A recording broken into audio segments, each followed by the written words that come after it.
Pinampahan po ng kaso ni Vice Presidente Cheche Barbinay ang mga taong umano'y nagsasabuatan para sirain ang kanyang pangalan. Kabilang na dyan ang mga mambabatas na tinawag niyang attack dogs. Nakatutok si Ivan Mayrina.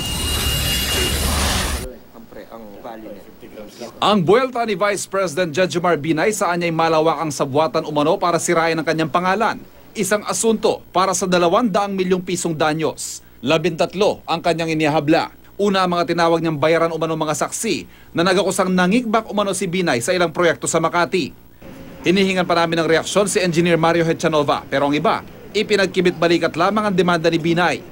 Kami, pagkakasinambahan mo na reklamo, sasagutin namin ng face-to-face, no? Si Vice President Binay, kahit anong sabihin mo, kahit na napatunayan na, siya na lang yata ang nag-iisang nagsasabi na hindi totoo yung kaso sa kanya. Ang problema niya, binibigyan siya doon ng lahat ng pagkakataon para i-cross-examine kami at saka makapagpahayag din siya ng sarili niya. Ayaw naman niya humarap doon. Siya na may kasalanan nun. Diversionary tactics lang yan. Gawa na, imagine 1 year na yung pinail namin ngayon na sila nag-file ng libel suit. Kasama din sa demanda, mga mambabatas na nag-aakusa at bumabatikos kay Binay pati na sa kanyang pamilya na tinawag niya mga attack dogs. Wala pang tugon si Senador Alan Peter Cayetano. Si Senador Antonio Trillanes IV, sinabing nagpapanik na raw si Binay kaya tinatakot umano mga umuusig sa kanya. Haharapin daw niya ang kaso sa korte. Handa rin daw si Representative Edgar Erice na harapin ang demanda at lalo pa raw siyang ginaganahan ngayon.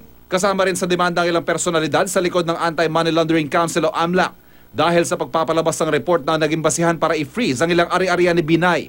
Sabi ng kampo ni Binay, bukod sa mali umano ang basihan ng report, inilabas pa rin daw nila ito kahit pa dapat ay confidential ito. Ang ginawa ng AMLA official, unang-una, nag-disregard sila ng mga ebidensya na nagpapatunay na may maayos na pinanggalingan ng mga pondo ng Vice President. Sinubukan namin kunan ng panig ang mga opisyal ng AMLAC pero hindi raw sila nagkokomento sa mga kasong dinirinig pa.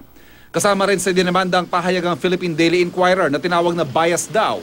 Wala pa itong komento sa asunto. Panghuli, inakusahan ng kampo ni Binay si Ombudsman Conchita Carpio Morales. She has been consistently saying that the evidence of guilt is strong. Hindi pa ho tapos yung preliminary investigation. Hindi muna nagkomento ang ombudsman hanggat hindi raw nila nakukuhang kopya ng reklamo. Ivan Mayrina, nakatutok, 24 oras.